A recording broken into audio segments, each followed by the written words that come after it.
श्री बिहारी देव जी महाराज बिहारी जी की सेवा करते थे। उनकी भी यही अभिलाषा थी जिस पर हम चर्चा कर रहे हैं।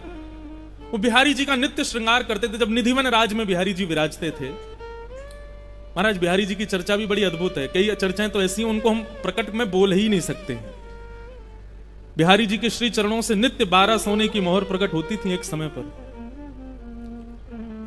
तो श्री बिहारी जी निधिवन राज में विराजते थे और अनन्य रसिक शिरोमणि श्री हरिदास जी के परम कृपा पात्र श्री बिहारी देव जी उनकी सेवा करते थे। सेवा के प्रति अभिलाषा तो कुछ नहीं होती है, लेकिन फिर भी कभी कभी हम जब अर्चना करते हैं, सेवा करते हैं, तो कोई ना कोई अभिलाषा तो प्रकट होती है। चाहे ठाकुर के प्रत्यक्ष दर्शन की ही हो। हम अपने ठाकुर जी की सेवा करते हैं तो कई बार जानबूझ के सेवा में ऐसी क्रिया करते हैं कि ठाकुर जी ने चिल्ला के कछु बोल दें। एक बार हिंडोला उत्सव हो रहा था घर पे, सोनू साईं भी बैठे थे संग में, तो सब लोग धीरे धीरे झुला के जा रहे थे ठाकुर जी को, धीरे धीरे हौले हौले। क्यों? लाल जी झूला झूल रहे हैं, कहीं इनको श्रम नहीं हो, धीरे धीरे झुलाओ। जब सब झुला करके चले गए, जब मेरे हाथ में रस्सी आई तो मेरे लाल जी, और झुलाते झुलाते जाने क्या हुआ, मैंने जोर जोर से झुलाना शुरू किया। और जैसे ही जोर जोर से झुलाया तो सोनू साईं बगल में बैठे बोले, महाराज जी ने धीरे झुलाओ, ठाकुर जी डर जाएंगे। मैंने कि ये डर जाएं इसीलिए तो जोर से झुला रहे हैं। ये डरेंगे तो कम से कम झूला पकड़ के चिल्ला के बोलेंगे तो सही, अरे नहीं धीरे झुला, मुझको डर लग रहा है। हम ये भूल जाए इसीलिए तो जोर से झुला रहे हैं। लेकिन आप लोग ऐसा मत करिए, ठाकुर जी के सुख का विचार करना। देखो, सेवा अपने आप आपको अधिकार देता है। सेवा करोगे तो अधिकार अपने आप प्राप्त होंगे, ये सब भावों के। सेवा यशोदा बनाती है। अब वृंदावन में तो कितनी परंपरा सेवा की है, कहां तक जाओगे आप। तो श्री बिहारी देव जी बिहारी जी की सेवा करते थे और सेवा के प्रति उनका एक ही भाव था कि मुझे नित्य वृंदावन का, श्री वृंदावन का दर्शन करना है। हमने सुना है कि नित्य वृंदावन में चिड़िया भी कुहुकती नहीं है, राधा राधा बोलती हैं। हमने सुना है सब नित्य वृंदावन में, श्री वृंदावन में यमुना जी की रेणुका जो है वो बालू की नहीं है, मणियों की है। हमने सुना है श्री वृंदावन में यमुना जी में जल नहीं बहता है। यमुना जी में मानो जैसे अत्यंत सुगंधित केसर युक्त जो तट तट पर, घाट घाट पर अद्भुत अद्भुत सुगंधियों को आनंदित करते हुए बहता है। मानो जैसे हम ठाकुर को इत्र लगाते हैं, ऐसे ही यमुना जी वृंदावन को इत्र लगाती हुई चलती हैं। और उस श्री वृंदावन में एक दूसरे के गले में गलवैयां डाले श्यामा श्याम जब विहरण करते हैं तो जिस सघन कुंज से निकलते हैं, ये वृंदावन की सघन कुंज ऐसी क्यों है? निधिवन राज में जाओ, सेवा कुंज में जाओ, तो वृंदावन के लता पत्र सब इस प्रकार से हैं कि उसके नीचे मानो जैसे कुटिया सी बनी हो, कोई बैठ जाए। इस प्रकार का भाव केवल वृंदावन में, ये सघन कुंज वृंदावन की क्यों है? श्यामा श्याम जब विहरण करते हैं तो जब तेज धूप पड़ती है ना, और रेणुका पर जब श्री किशोरी जी के चरण पड़ते हैं, तब ठाकुर जी अपने मुकुट की छाया करते हैं। कहीं किशोरी जी के चरणों में कहीं धूप का उष्णता उनके चरण को कष्ट ना दे। ठाकुर जी किशोरी जी के चरणों का इतना भाव रखते हैं, लेकिन ठाकुर जी के स्वयं के चरण जल रहे होते हैं। इसलिए क्या करते हैं, बोले सब ऋतुएं सघन कुंजों को जाकर के आज्ञा करती हैं कि ऐसी कुंज बनाओ, ऐसी बेल बनाओ, ऐसा ऐसा भाव रखो कि दोनों श्यामा श्याम जब विचरण करें तो दोनों को श्रम ना हो। ऐसा श्री वृंदावन। उस श्री वृंदावन का दर्शन हमको कब होगा? बिहारी जी की सेवा करते और यही कामना करते हैं, बिहारी जी कभी कृपा करियो और वह श्री वृंदावन को दर्शन हमको करेंगे। सोई सुहागन प्रिय जाही रीझ हैं। ठाकुर जी जिससे रीझ जाएं उसको कब कहा दे दें ये कछु पतो नहीं है।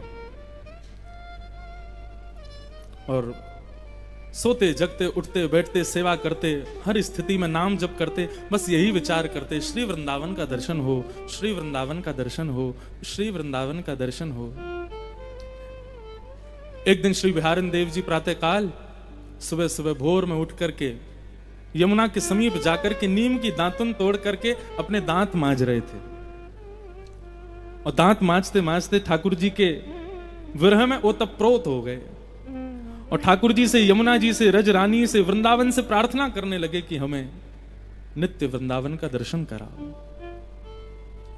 और तभी ठाकुर जी की ऐसी कृपा भई कि देखते ही देखते जो वृंदावन था वो श्री वृंदावन में परिवर्तित होने लगा। वृंदावन के यमुना जी की रेणुका मणियों की होने लगी।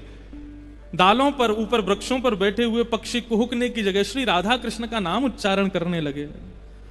यमुना जी के जल में मानो सुगंधित प्रकट हो गई हो। कभी ऐसा लगे कि मानो जैसे कदम्ब की खुशबू आ रही है, कभी लगे खस की खुशबू, कभी लगे मोंगरा की खुशबू, अलग अलग भावों की सुंदर खुशबू, सुंदर सुगंधी श्री यमुना जी से प्रकट होने लगी।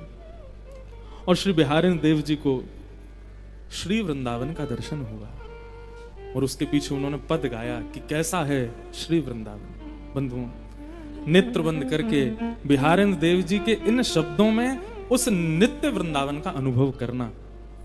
हो सकता है आप में से कोई शायद उस नित्य वृंदावन का ही हो जाए, लेकिन हम लोग इतने योग्य नहीं है।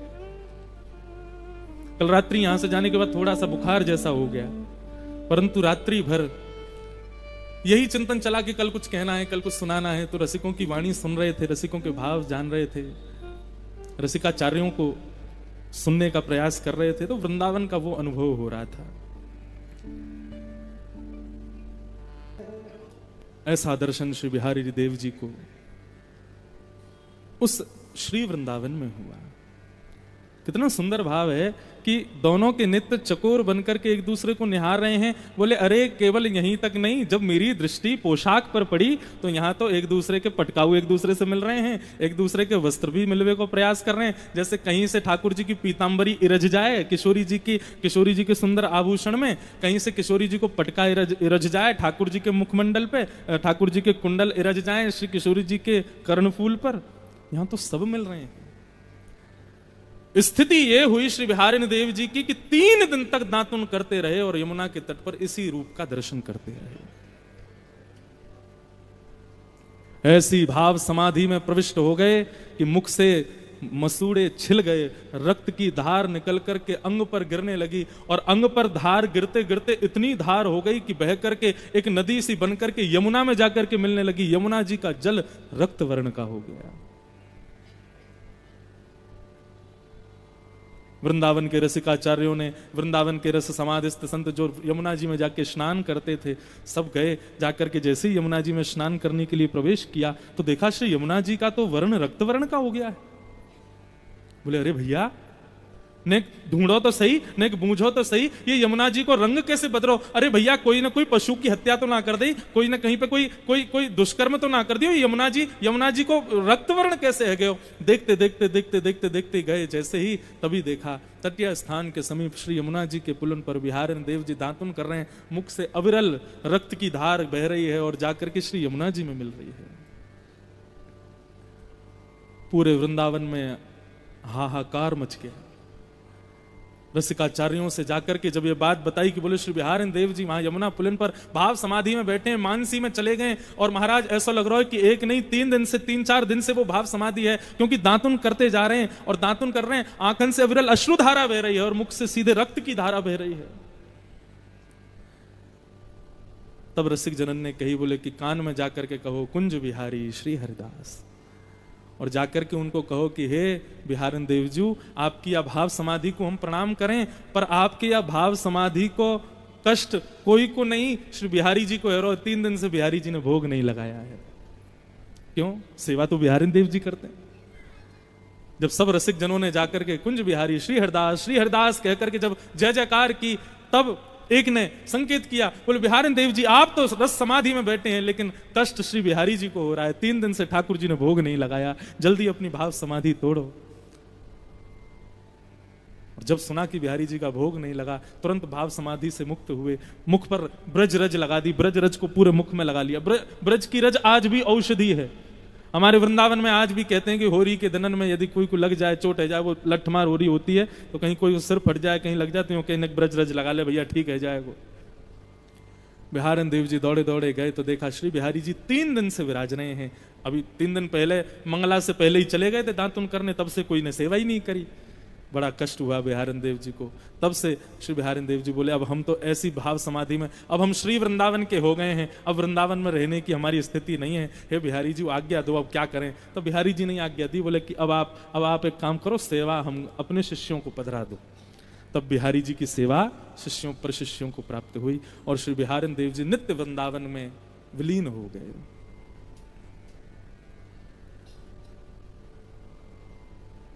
वृंदावन कहने का विषय ही नहीं है बंधुओं, मैं कैसे इसको शब्दों में कहूं, आप कैसे इन दो कानों से सुनोगे।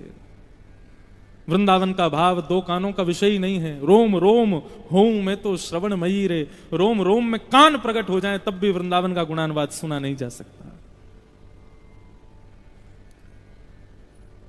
ऐसो श्री वृंदावन। एक बार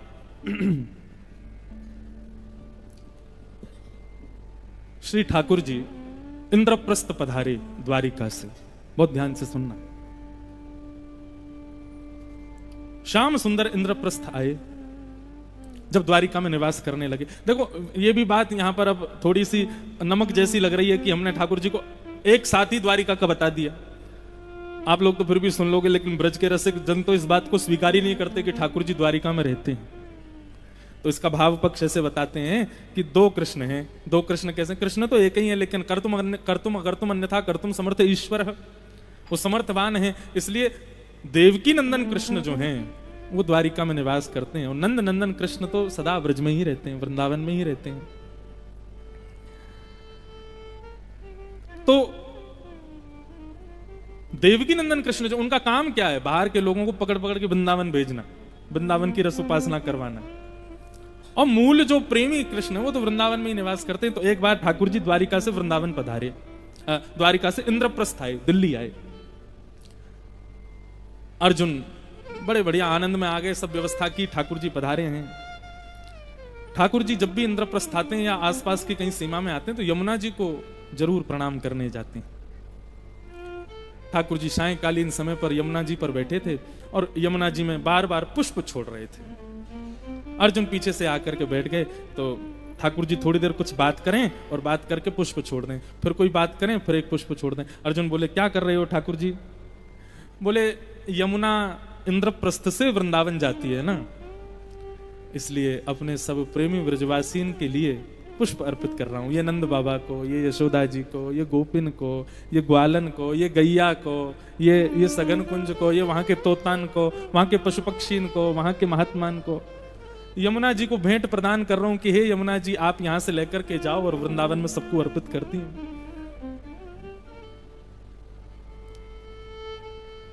अर्जुन आज पूछ पड़े, ठाकुर जी भारत का सर्वश्रेष्ठ यदि स्थान कोई है तो वो इंद्रप्रस्थ है जहां आप बैठे हो,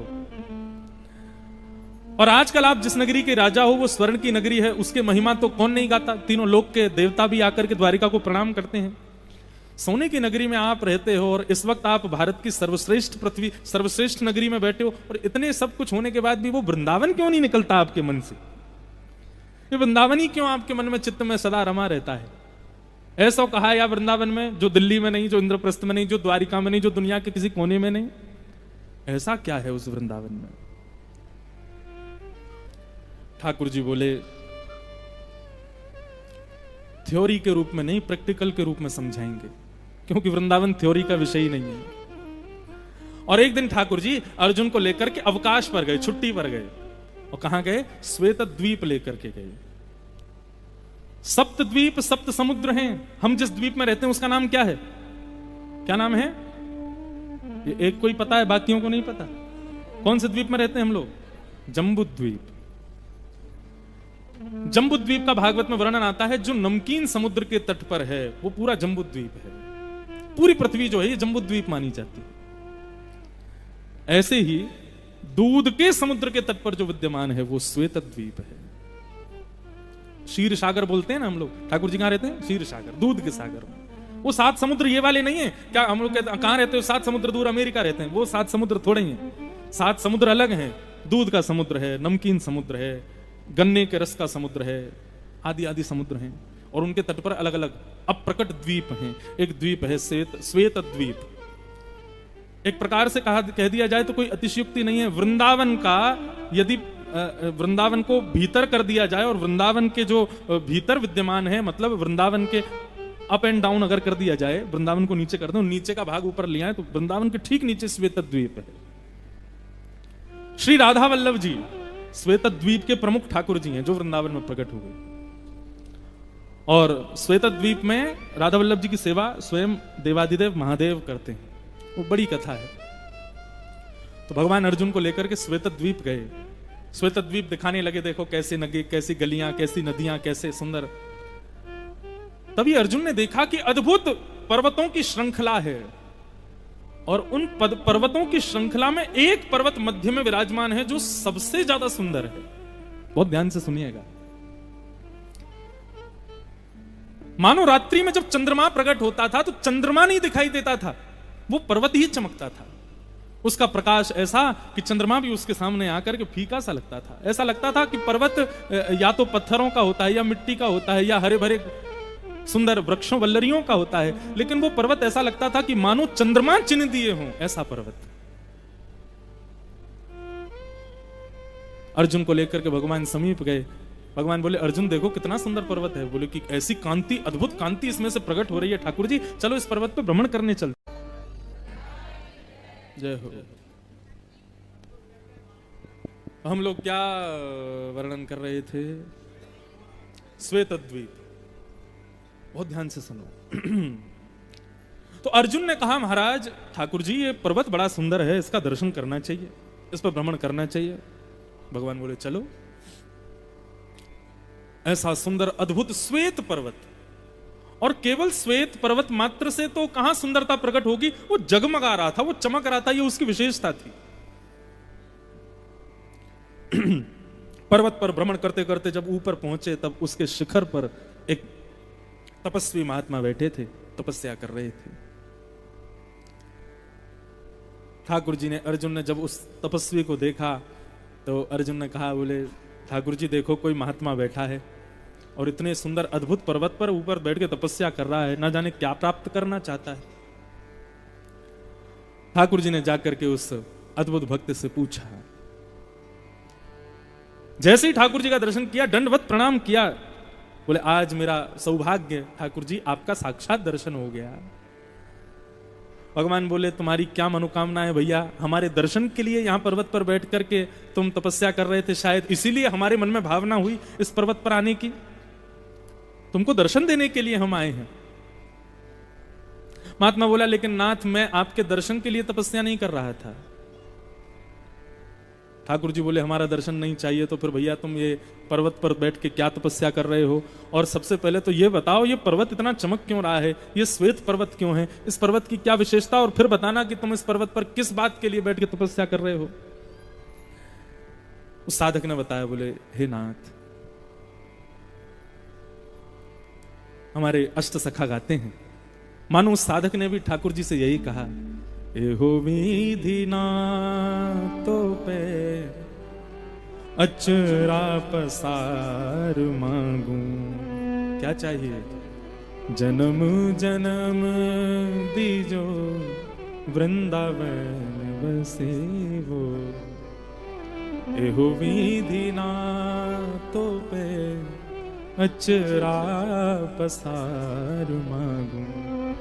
जन्म जन्म दीजो याही ब्रज बसे वो।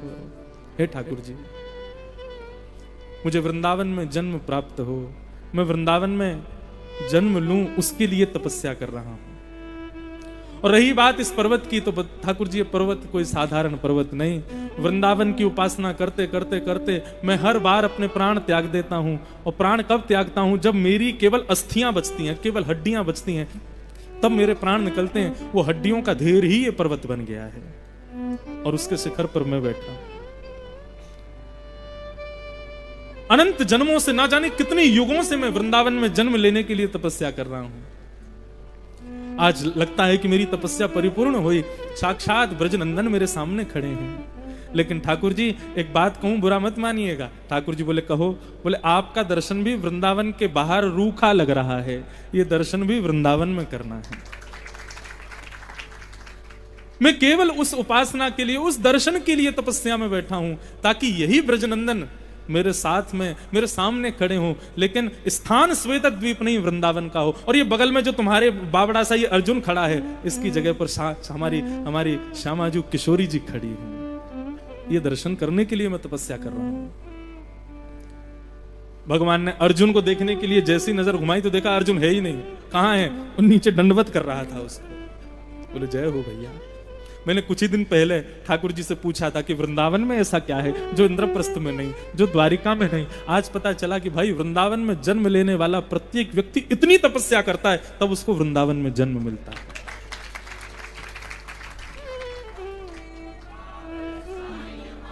एक बात बंधुओं हाथ जोड़ के निवेदन कर दें, ब्रज का वासी कैसा भी हो, भले ही बिल्कुल अपने भक्ति भाव से च्युत हो, अपने स्वरूप से च्युत हो, अपनी भाषा से भी बुरा हो, अपने रूप भेष से भी बिल्कुल वैसा हो, लेकिन ब्रज का जन्मा हो, उसको भी मनी मन से ही एक बार प्रणाम कर लेना। उस पर बहुत बड़ी कृपा है। हमारे साईं की कितनी बड़ी कृपा हुई, उनकी वजह से आज कितने परिवार ब्रज के जन्मे। कभी कभी जब मैं पहली बार आया था तो मुझे लगता था शायद हमारे साईं परिवार, सोनू साईं, हमारे पुनीत साईं, शायद ये बाहर कहीं इनका जन्म हुआ होगा, लेकिन जब पता चला ना श्रीधाम वृंदावन में जन्म हुआ, मन आनंदित हो गया। महाराज श्री, हमारे सोनू जी का जन्म श्री रामनवमी के दिन हुआ है। वाह। और महाराज जी ये जो रामनवमी थी इसी तिथि पे हुआ है। अरे अच्छा, ठीक 12:30 बजे। Happy birthday to you. भैया सौभाग्य, एक बात कहें, ये जन्मदिन की शुभकामना लेने का अधिकार केवल ब्रज में जन्म लेने वालों को ही है। और महाराज जी इनका नाम भी श्री कौशल किशोर है। जय हो।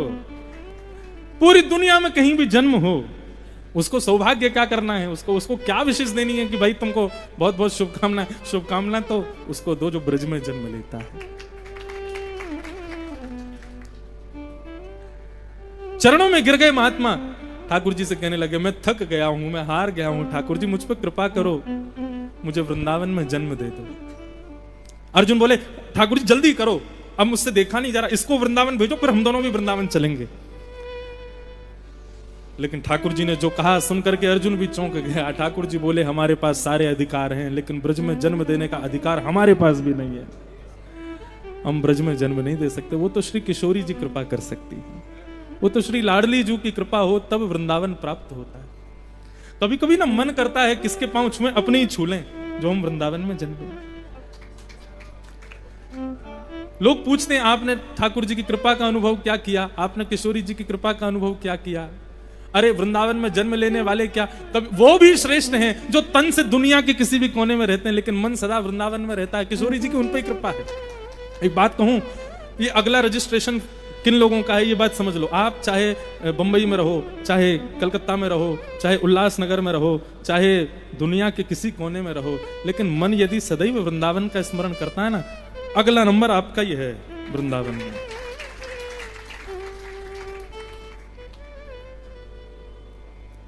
ब्रजवास श्री किशोरी ठाकुर जी बोले हाँ इतनी कृपा हम कर सकते हैं, इतना अधिकार हमारे पास है कि तुम अब मुक्त होकर के वैकुंठ जाओगे तो 3 दिन के लिए तुम्हारा विमान वृंदावन में उतर जाएगा। तो जो लोग बाहर से वृंदावन आते हैं, 1 रात्रि 2 रात्रि 3 रात्रि रुकते हैं वृंदावन में, 6-7 रात्रि रुक के फिर चले जाते हैं वापस, उन पर तो श्री ठाकुर जी की कृपा। लेकिन जो वृंदावन में ही रमे हैं, वृंदावन में ही जन्मे हैं, उन पर किशोरी जी की कृपा। जो वृंदावन चाह करके भी नहीं छोड़ पा रहे हैं, जिनके तन मन रोम रोम में वृंदावन बस गया है, समझना श्री किशोरी जी की कृपा है। श्री वृंदावन ठाकुर जी की कृपा से 1-2 रात के लिए मिलता है, 3-4 6-7 रात्रि के लिए मिलता है, 1-आध महीना के लिए मिल जाता है, लेकिन किशोरी जी की कृपा से जीवन पर्यंत के लिए प्राप्त होता है। वृंदावन मिल जाए उसके बाद करना क्या है, पड़े रहो कुंजन के कोने, श्याम राधिका गाऊं, किशोरी तेरे चरणन की रज पाऊं। वृंदावन में कुछ करना नहीं है। कई बार हमने देखा है कि बाहर के लोग वृंदावन में शिफ्ट हो जाते हैं, कृपा हो गई ठाकुर जी की, आ गए वृंदावन, लेकिन उसके बाद क्या कर रहे हैं, यहां पर आकर के कितना बड़ा से बड़ा हम व्यापार कर लें इसकी बुद्धि रखते हैं। व्यापार केवल इतना करो कि 2 समय ठाकुर जी का भोग लगा सके, इससे अतिरिक्त वृंदावन व्यापार के लिए नहीं मिला है। वृंदावन तो किशोरी जी और ठाकुर जी ने अपने व्यवहार के लिए आपको दिया है। उनके संग व्यवहार करो, उनके संग लीला करो, उनकी कृपा से श्रीधाम वृंदावन प्राप्त हुआ है। तो वृंदावन तो आज 2-3 भाव प्रकट हुए। पहला बात, ये ठाकुर जी को वृंदावन क्यों प्रिय है? क्योंकि वृंदावन का निर्माण श्री किशोरी जी ने किया है। दूसरा भाव कि श्री धाम वृंदावन में प्रत्येक दिन षड ऋतु प्रकट होती है और ठाकुर जी की सेवा करती है। 6 ऋतु रोज आती हैं ठाकुर जी की सेवा में। और तीसरा भाव अभी अभी आया था कि प्रकट और अप्रकट वृंदावन है, जो श्री बिहारिन देव जी को दर्शन हुआ वृंदावन में। वृंदावन मिलने के बाद में हमारी यही अभिलाषा होनी चाहिए कि श्री वृंदावन का दर्शन हो, वृंदावन नहीं श्री वृंदावन का अनुभव हो। ऐसी कृपा श्री श्यामाजू हम पे करें।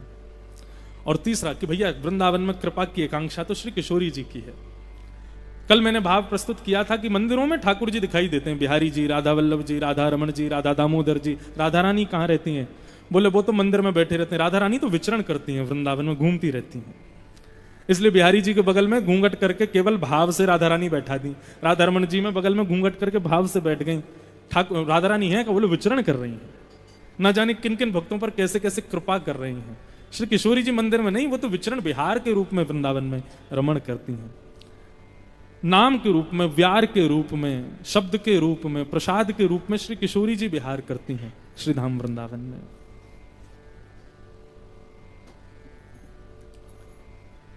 वृंदावन में जो ठाकुर अभी प्रकट हैं, इनका भाव कैसे आया?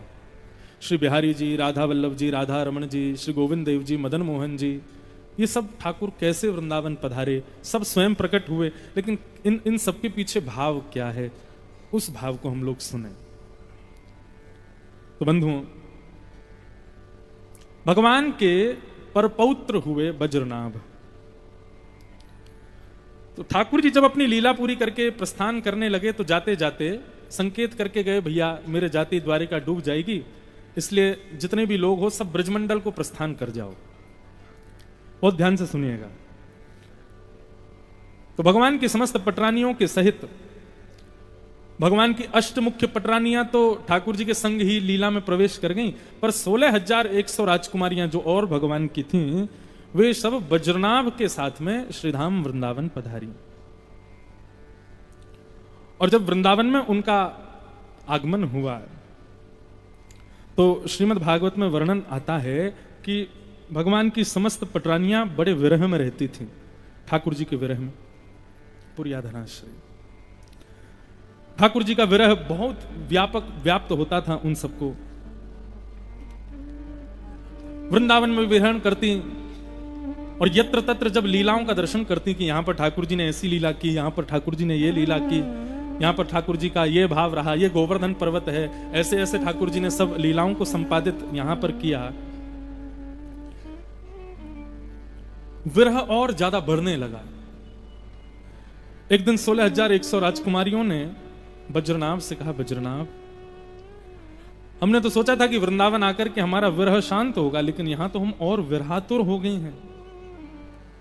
इतने ज्यादा विरह में व्याप्त हो गई हैं कि अब तो ऐसा लगता है कि प्राण ही निकल जाएंगे। वज्रनाभ कुछ करो। वज्रनाभ विचार करने लगे क्या करें। एक दिन विचरण करती करती 16,100 भगवान की पटरानियां यमुना के तट पर आकर के बैठ गई और श्री यमुना जी से कहने लगी, तुम भी तो कृष्ण पटरानी हो, तुमको विरह क्यों नहीं है? हम विरह में व्याप्त अपने शरीर को, हमारा ऐसा लगता है कि विरह के कारण हमारा शरीर पिघल रहा है, लेकिन तुम इतने आनंद में कलकल करती कैसे विचरण कर रही हो? बंधु, कभी कभी यमुना जी का दर्शन करते हैं ना वृंदावन में, तो कभी कभी लगता है कि ये यमुना जी की दशा उनके विरह की है। बहुत क्षोभ होता है हृदय को जब यमुना जी का दर्शन करते हैं। अभी यमुना छठ निकल के गई, कितनों ने यमुना जी में आचमन किया होगा? किसी ने नहीं किया। आज हमारी श्रीधाम वृंदावन की यमुना जी आचमन करने योग्य ही नहीं रह गए। हम सब दुष्टों ने ऐसा आघात किया है यमुना जी के स्वरूप पर। हम चर्चा सुनने में आनंद ले रहे हैं, ठाकुर जी कैसे विहार कर रहे हैं यमुना जी पर, ठाकुर जी कैसे किलोल करते हैं यमुना तट पर, वृंदावन में क्या लीला, लेकिन इन सब को सुनने के बाद हमारा दायित्व यह बनता है ऐसा वृंदावन पुनः निर्माण हम लोग करें। आज वृंदावन का रूप बहुत बिगाड़ दिया हम लोगों ने, और हम लोग बात करते हैं वो सब प्रकट वृंदावन के दर्शन की। प्रकट वृंदावन हमसे संभाला नहीं जा रहा है। अब प्रकट वृंदावन में कभी सोच सकते हैं कि हम पहुंच पाएंगे? वृंदावन आने वाले समस्त साधक, समस्त भक्त और समस्त वैष्णवों को ये संकल्प लेना चाहिए कि वृंदावन जाएंगे, श्री यमुना जी के शुद्धिकरण के लिए कोई ना कोई तो भाव रख के आएंगे। पूरी भागवत उठा करके देख लें, राधा रस सुधा निधि उठा करके देख लें, कितने भी रसिकाचार्यों के ग्रंथ उठा के देख लें, ठाकुर जी ने कहां लीला की? सघन कुंज में लीला की, यमुना पुलिन पर लीला की। और आज दोनों ही नहीं बचे वृंदावन में, ना तो सघन कुंज बचा है और ना ही यमुना पुलिन बचा है। और हमको देखना है अप्रकट वृंदावन। कैसे हो सकता है ये संभव? वृंदावन को हरित देखो, अयोध्या में महल की सेवा है, लेकिन श्रीधाम वृंदावन में महल में नहीं रहते ठाकुर जी, वन में रहते हैं, कुंज में रहते हैं। और यहां आकर के हम आप सब लोगों ने महल ही बना लिए, सब महल में निवास करना। ठीक है, हम सबकी भावना, हम सब कहीं भी रहें, कैसे भी वृंदावन वास मिले, ये भावना है। लेकिन यूं नहीं हो कि पता चले कि हम ही रह गए वृंदावन में, श्यामा श्याम दोनों अंतर्ध्यान हो गए। वैसे ऐसा कभी हो नहीं सकता। श्री किशोरी जी ठाकुर जी अंतर्ध्यान नहीं होंगे, हमको अंतर्ध्यान कर देंगे। मुझे कभी कभी लगता है किसी दिन कोई ऐसा दिन आएगा कि वृंदावन में रात में लोग सोएंगे, सुबह उठेंगे तो कहीं और ही पहुंच जाएंगे। बस ठाकुर जी किसी दिन क्रोधित ना हो जाएं। वृंदावन आइए, एक पौधा जरूर लगा के जाइए। वृंदावन आइए, कहीं भी गंदगी दिखे, कहीं भी कुछ भी दिखे, बंधुओं रज की सेवा जब तक नहीं करोगे तब तक ब्रजराज प्रसन्न नहीं होंगे। आज भी हमारे रसिक श्रोमणी माथे पर ब्रजरज लगाते हैं और हम उस ब्रजरज में दुनिया भर की गंदगी करते हैं। कहीं भी कुछ गंदगी दिखे, कुछ भी ऐसा दिखे, तुरंत उठा करके स्वयं से लग जाओ। वृंदावन को हम पवित्र नहीं करेंगे, कैसे होगा वृंदावन? यमुना के तट पर बैठी 16,100 पटरानियां यमुना जी से कहती हैं कि यमुना जी, आप भी कृष्ण पटरानी हो, लेकिन आपको विरह नहीं होता, क्यों?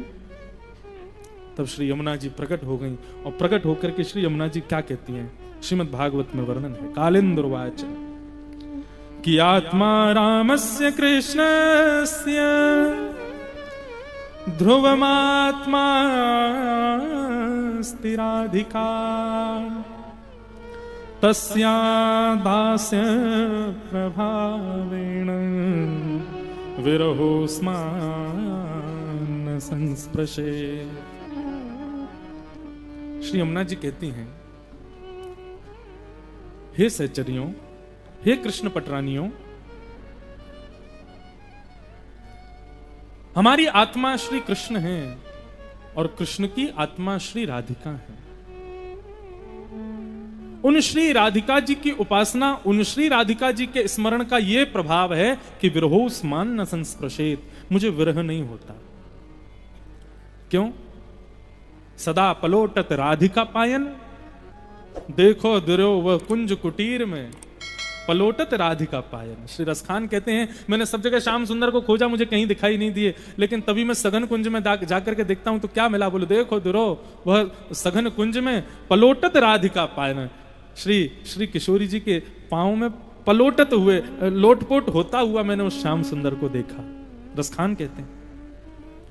पर यहां यमुना जी भी यही भाव कहती हैं कि मुझे विरह नहीं होता। इसका सबसे बड़ा प्रमाण यह है कि मैं श्री किशोरी जी का स्मरण करती हूं, मैं राधिका जी की सदा चरण सन्निधि में रहती हूं। श्री राधिका जी विरह नाश करती हैं ठाकुर जी का, इसलिए तुम भी श्री राधिका जी का स्मरण करो, तुम्हारे हृदय को शांति प्राप्त होगी।